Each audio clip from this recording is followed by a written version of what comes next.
This channel started as an idea, and now it's becoming something more. You're part of that story now. Subscribe, and let's see where it goes. The message came at 6:47 the morning while I was still in my housecoat, pouring my first cup of coffee. I had slept badly the night before, the way I always do when something in my chest knows what my mind hasn't accepted yet. The phone buzzed against the counter and I picked it up without thinking, the way you do when you've spent 40 years being someone people call when things go wrong. It was my son. "Hey, Mom, just so you know, we've decided to keep Lily's birthday this Saturday kind of small. Just us and Rebecca's family. We know you've already done so much. We didn't want to burden you. You understand." I read it once, then again, then a third time. The way you reread something when the words make sense individually but refuse to make sense together. Just us and Rebecca's family. I set the mug down slowly. Coffee sloshed over the rim and pooled on the counter I had wiped clean an hour ago, but I didn't move to blot it. I stood there in the gray morning light of my kitchen in Augusta, Georgia, and I thought about the pink streamers I had bought 3 weeks ago. They were still in the bag on the floor of the hall closet, right beside the box of golden letter balloons that spelled out "Lily turns 5. Right beside the tablecloths, the party favors, the custom banner I had ordered from a woman at church who did calligraphy by hand. Right beside the $600 deposit I had already paid to the party venue my son had asked me to book. I had offered to plan the whole thing back in September. My son had called me, not Rebecca, not a group chat, but me directly, the way he used to call me about everything before he got married. He said, "Mom, you know how Lily loves princesses. You always do the best parties. Would you handle it?" And I had said yes before he finished the sentence, the way I always said yes, the way mothers do when they've been waiting to be needed. I spent 6 weeks on that party. I made a spreadsheet. I called 3 venues before I found one that had a real princess character who would arrive in a carriage. I ordered a custom cake with Lily's face on it, hand-painted by a baker 2 towns over. I bought enough pink and gold everything to decorate a small ballroom. I paid for all of it out of my own account, the one I had been building since I retired from 27 years of teaching 5th grade, the one I kept for what I called the good things. My son knew every bit of this. I had sent him photos. He had responded with heart emojis. And now, on a Thursday morning 6 days before the party, he was texting me that it was going to be small. Just them, just Rebecca's family, and me understanding. I didn't reply. I placed the phone face down on the counter, the same way you place something fragile when you're not sure how hard your hands are shaking. The thing about my daughter-in-law is that she has never once raised her voice at me. That's what makes it so difficult to explain to people. There are no dramatic scenes, no slam doors, no confrontations I can point to. There is only the slow, practiced art of being moved to the edges. A smile that stops just before it reaches the eyes. A conversation that turns away from you mid-sentence.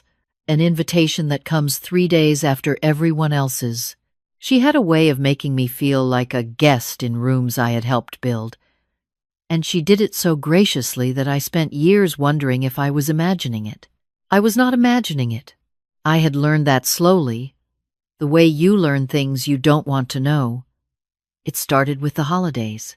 The first Thanksgiving after they married, Rebecca hosted at her mother's house and told my son they were keeping it intimate. He mentioned this to me the day before. I smiled and said of course, and drove over to my neighbor Helen's house with a sweet potato pie and ate at her table instead of mine. The second year, same thing. By the third year, I stopped expecting to be included and told myself that was just how modern families worked. That I was being flexible, that this was what good mothers did. Then there was the matter of the money. 14 months ago, my son called me. He and Rebecca were behind on the mortgage. Not a little behind. 4 months behind, The kind of behind where letters arrive in envelopes that don't look like letters. He was embarrassed. He was quiet in the way men get when they've had to ask their mother for something. I didn't make him say it twice. I transferred $3,800 that afternoon and told him not to worry about paying it back until things leveled out. Things leveled out, mostly. But they called again in the spring. This time it was the car payment and a medical bill Rebecca had overlooked. Another $2,100. Then in July, my son texted asking if I could cover Lily's preschool tuition for the fall semester while they sorted some things out. $1,400. I paid it all, not because I kept score, but because he was my son and she was my granddaughter, and that's what love looked like, I thought. That's what family meant. I had given them $7,300 in 14 months, and not one of those checks had come with a single condition. And now he was texting me. The Thursday before the party, I had spent 6 weeks and $600 planning to let me know it was going to be small. Just them. Just Rebecca's family. I picked the phone back up, and I did something I had never done before. Instead of replying, I opened my calendar. I scrolled back through the past year and a half. I looked at every birthday, every holiday, every school event. I counted how many I had been invited to last minute, how many I had watched on Instagram the day after, how many times I had been told the kids were tired, or Rebecca wasn't feeling well, or it was just going to be a small thing. Then I opened my banking app, and I looked at every transfer, every tuition payment, every mortgage assist. I sat with both things at the same time, the calendar and the account history, and I let myself see what I had been too gracious to see before. I was funding a family that had quietly, methodically decided I was not part of it. Not because they forgot me. People forget things by accident. They had not forgotten me. They had organized their lives with full knowledge of where I stood, and they had placed me outside the door every single time while making sure the lights stayed on from money I had handed through the mail slot. I did not cry. I want to be honest about that, because people expect women my age to cry when we are hurt. Instead, I felt something I hadn't felt in years. Something cool and clear, like the first breath after a fever breaks. I opened a new tab in my banking app. I navigated to the automatic payment I had set up 3 months ago at my son's request. A recurring monthly transfer of $850 to help cover the difference on their mortgage refinance while the new rate settled in. I had been sending it quietly, without fanfare, every first of the month. I hovered over the cancel button. Not yet. I wasn't ready to be rash. I was 67 years old, and I had learned that decisions made in the first hour of pain are not always the decisions you can live with. So I closed the app. I got dressed. I drove to the party venue and I sat in the parking lot for a long moment before walking inside. The coordinator, a young woman named Priya, who had been wonderfully patient with all my questions for 6 weeks, greeted me at the desk with a smile. I told her calmly that I needed to discuss the booking. I told her there had been a change in plans. She pulled up the reservation. I leaned forward and looked at the name on the account. Mine. I was the sole account holder. The deposit. The remaining balance due Friday. The custom decor package. All of it was in my name because my son had asked me to handle it, and I had handled it completely, the way I handled everything I was asked to do. I thanked Priya. I asked her about their cancellation policy. I told her I would be in touch by end of day, and I drove home with the windows down and the radio off. Back at my house, I sat at the kitchen table for a long time. The pink streamers were still in the closet down the hall. I could hear them somehow, the way you can hear a thing that has been waiting to be used.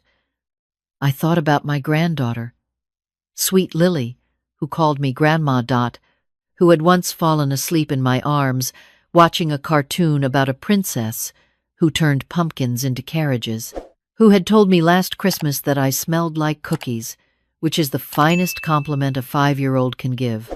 I loved her without complication, the way you love a child who has never done anything to you but exist wonderfully in the world. This was not about Lily. This was about what Lily would learn if I kept showing up to be invisible. What she would grow up believing love looked like when the person who funded everything was never in the room where it happened. I picked up the phone. I did not call my son. I called Priya at the venue, and I told her I needed to cancel and redirect the booking. Then I opened my notes app, and I started a new list. The name at the top was Helen, my neighbor, a retired postal worker who had eaten Thanksgiving with me for 3 years, running because her own children were scattered across the country and never seemed to land anywhere near Georgia. Below her I wrote Gloria, who had taught with me for 18 years and whose husband had passed in February, and who had mentioned once that she had never been to the Outer Banks and always wondered what the fuss was. Then Ruth, from my church's widows group, who walked with a slight limp and laughed louder than anyone I'd ever met. Then Constance, my college roommate, who lived alone in a condo in Macon and called me every Sunday just to talk about nothing important. Then Pearl, who was 81 and sharp as a tack, and had told me once, sitting in the church hall over paper cups of lemonade, that the last time anyone had taken her somewhere beautiful was 1,987. 6 names. 6 women who had loved quietly and been quietly forgotten.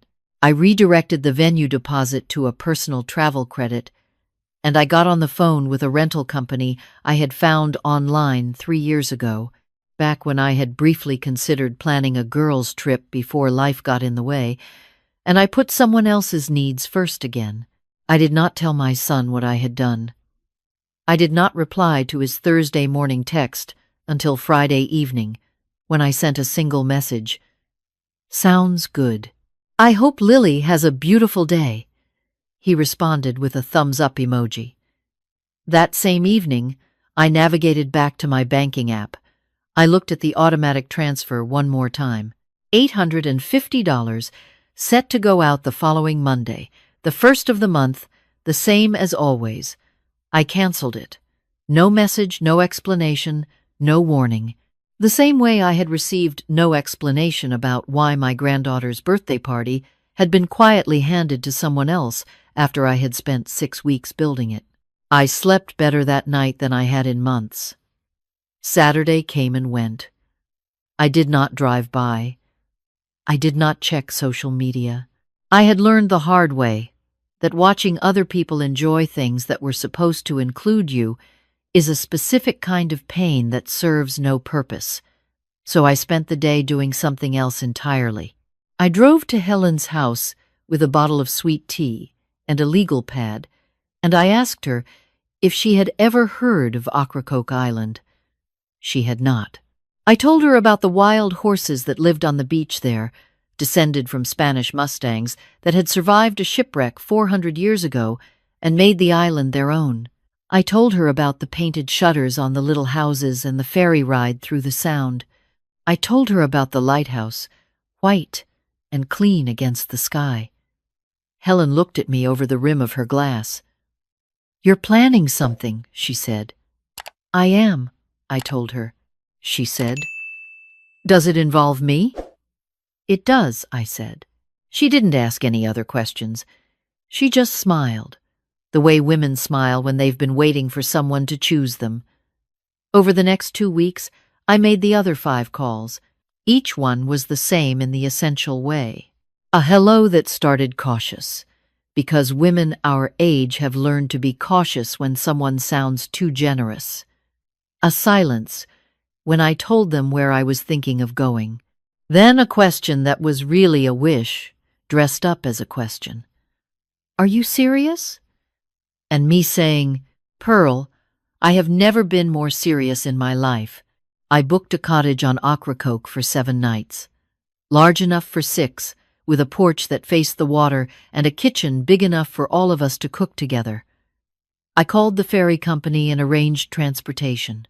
I researched the wild horse tours and found a guide who had been leading them for 30 years and spoke about the horses the way people speak about family. I ordered a cake from a bakery in the town, chocolate with cream cheese frosting, because Ruth had once mentioned in passing that it was her favorite and no one ever made it for her anymore. My son called on the 9th, not to ask how I was doing. The first thing he said was, "Mom, I think there might be a problem with the account." I let a beat pass. Then I said, "What account?" He said, "The one you've been sending from. We didn't get the transfer this month." I said, "Oh." He said, "Did something happen? Did you forget to set it up?" I want you to understand what was in his voice. It was not concern. It was not the voice of a son who had been thinking of his mother and was calling to check on her. It was the voice of a man who had just discovered a machine he relied on was no longer running and wanted to know when it would be fixed. I said, "No, I didn't forget." A long pause. Then, "So what's going on?" I thought about everything I could say. I thought about the 6 weeks of planning and the pink streamers in the closet. I thought about $7,300 spread across 14 months.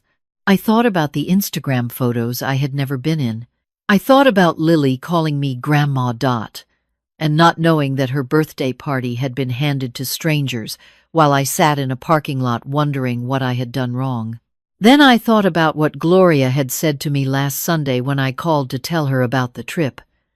She had gone quiet for a moment, and then she said, "Dorothy, you know what I've missed most? Being somewhere beautiful, and not being the one who drove myself there." I said to my son, "I've decided to redirect some funds toward other things right now.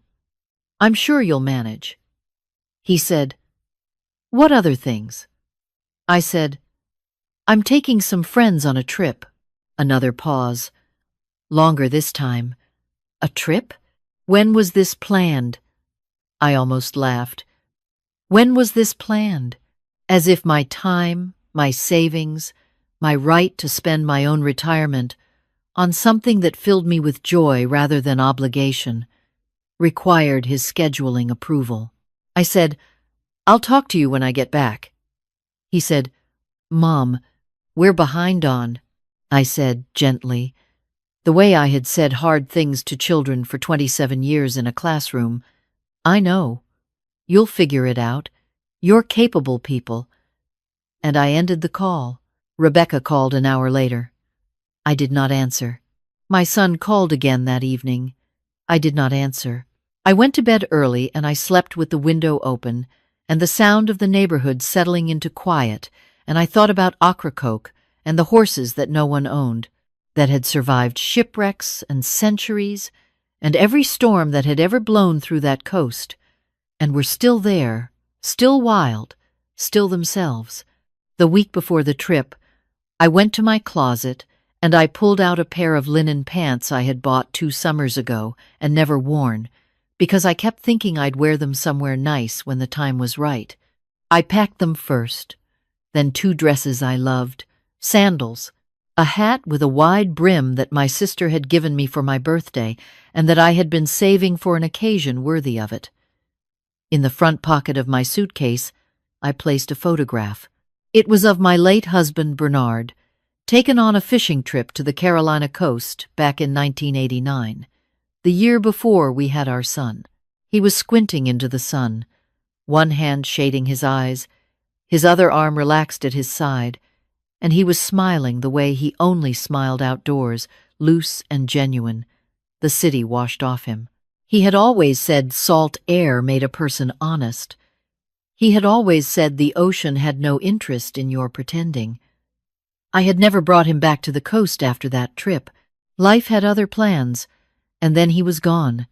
And then I had spent the next 20 years making sure everyone else's life had what it needed. I wrapped the photo in a soft cloth and tucked it carefully into the bag. We drove to the ferry together in 2 cars, 6 women ranging in age from 61 to 81, with enough luggage and enough laughter to fill both vehicles twice over. Pearl brought an enormous sun hat that she wore the entire ferry ride, even though it was barely May. Ruth brought a card game. She insisted she would teach everyone, and then proceeded to make up new rules every hand. Helen sat beside me on the upper deck and watched the water and didn't say much, and I could tell she was storing it up, the way some people store beautiful things inside themselves, because they haven't had enough of them. The cottage sat on a narrow road, 2 blocks from the beach. It was white, with green shutters and a porch that ran the full length of the front, and it smelled like cedar and salt and the particular sweetness of a house that had been loved by many people passing through. We stood in the front yard with our bags and just looked at it for a moment. Gloria said, Dorothy, this is real." I said, "It's real." She put her arm through mine and we walked inside. That first evening, while Ruth dealt cards, she was already changing the rules too, and Helen refilled glasses with the good lemonade she had insisted on making from scratch. I set Bernard's photograph on the mantel above the fireplace in the sitting room. I didn't make a ceremony of it. I just placed it where the light fell soft in the evenings, where he could see the room and the women in it, and know that the coast had finally gotten us back. No one asked me who he was. They all knew. They just nodded at him the way women nod at the beloved dead, with recognition and without pity. We ate together at the long table every night. We talked about the things women talk about when there's no one to perform for.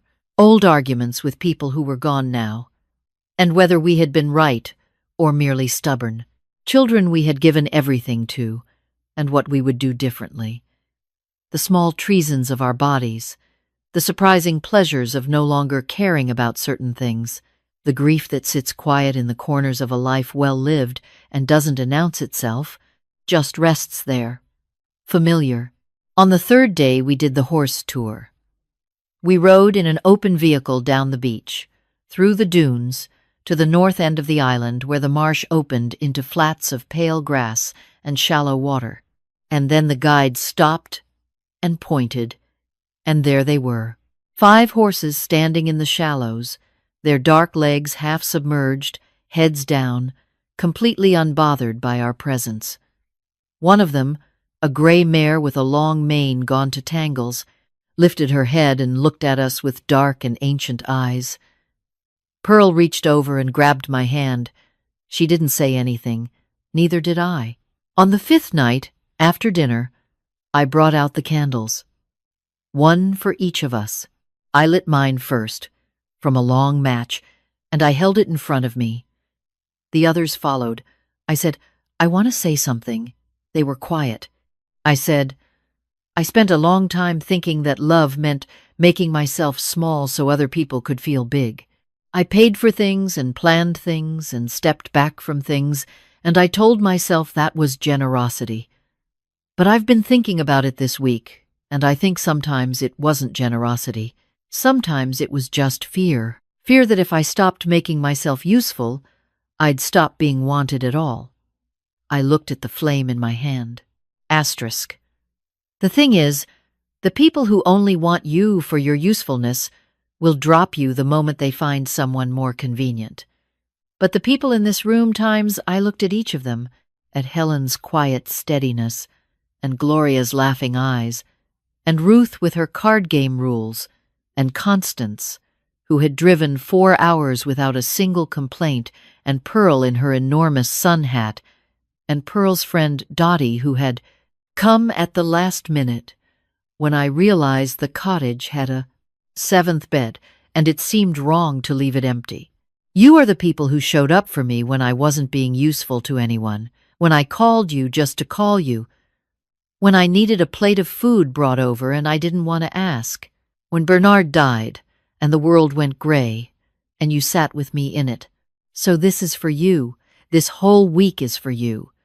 Because someone should have done it sooner, and I'm sorry it took me this long.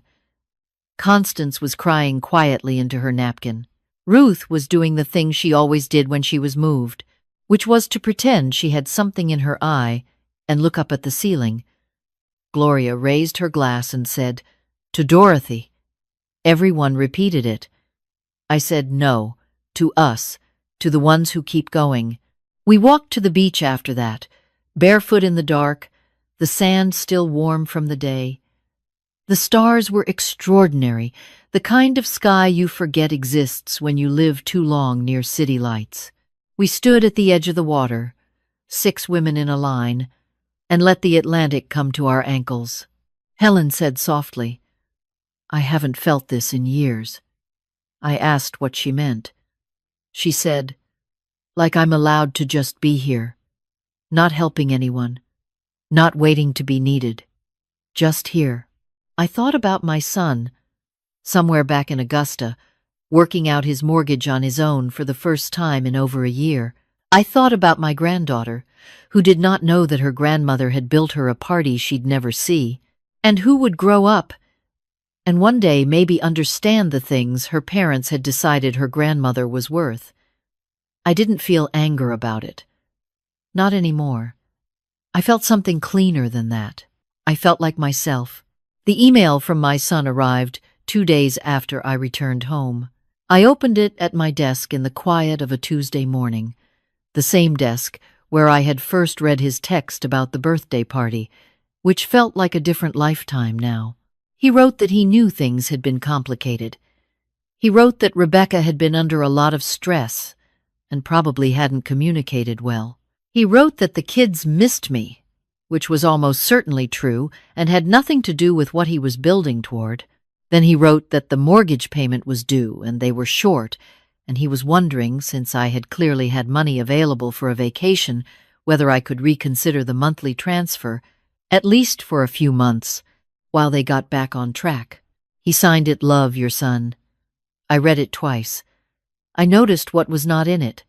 No acknowledgement of the party planning I had done and been cut out of, no mention of the deposit I had lost when I canceled, no question about where I had gone or who I had gone with or whether I had enjoyed myself. No, "How are you, Mom?" Just the same hand extended for the same thing it had always wanted, wearing the costume of a family letter. I closed the laptop. I went to the kitchen and made coffee. I looked out the window at the bird feeder Bernard had built from a pine board and 2 coffee cans in the winter of 2003. A cardinal was working at it, red as a flag, absolutely serious about its work. I thought about Pearl on the ferry, her hat enormous against the sky, her eyes wide and light.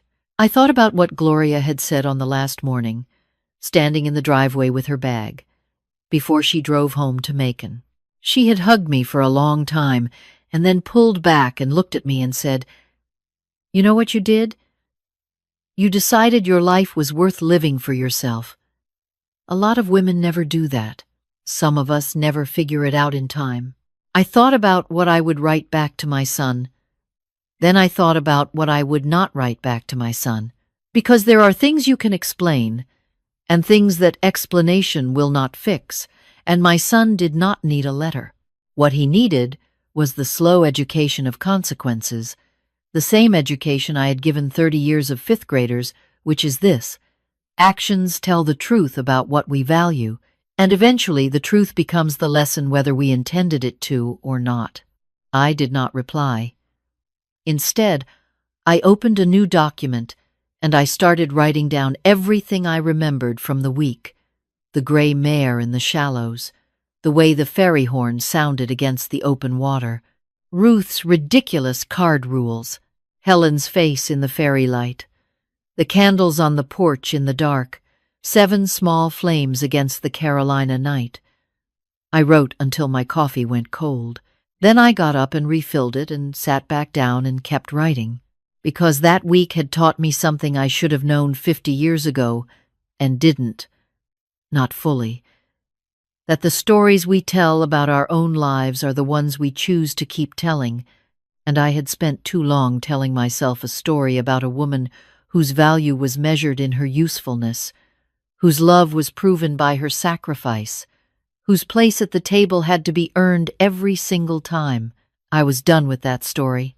The new one started on a ferry in the early morning with 6 women and a wide hat and a photograph of a man I had loved for 30 years, and it went like this. I was never the woman standing outside the door. I was always the one who built the door, and the house around it, and the road that led to it. And when I finally decided to walk away from people who had mistaken my steadiness for submission, I did not walk into nothing. I walked into this. Into coffee going cold while I write what I want to write. Into a cardinal at a feeder my husband built with his hands.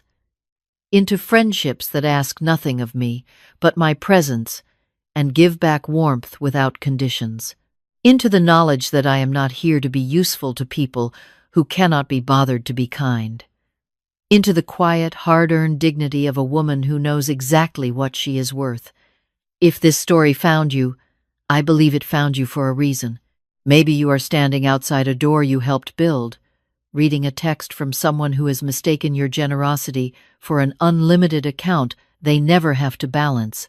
Maybe you have been the one planning the party and losing the deposit and smiling anyway.